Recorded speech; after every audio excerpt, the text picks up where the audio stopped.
దిగులు పడకుము, జడియకుము. నీవు నడుచు మార్గమంతట్లో నీ దేవుడని యెహోవా నీకు తోడయుండును. యెహోషువ 1వ అధ్యాయము 9వ వచనము.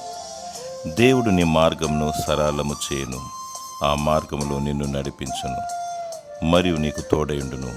నీ మార్గము యెహోవాకు అప్పగించుకొనుము, ఆయన నిన్ను నీతి మార్గంలో నడిపించును. ఈ లోకయాత్రలో ఎన్నో శోధనలుంటాయి. అవి మన గమ్యాన్ని చేరకుండా ఆటంకపరుస్తూ ఉంటాయి. భయపడక దేవుని యందు భయభక్తిని కలిగి విశ్వాసముతో పయనించు. దేవుడు నీకు విజయం ఇస్తాడు.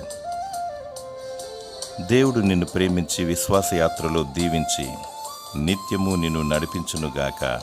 ఆమేన్.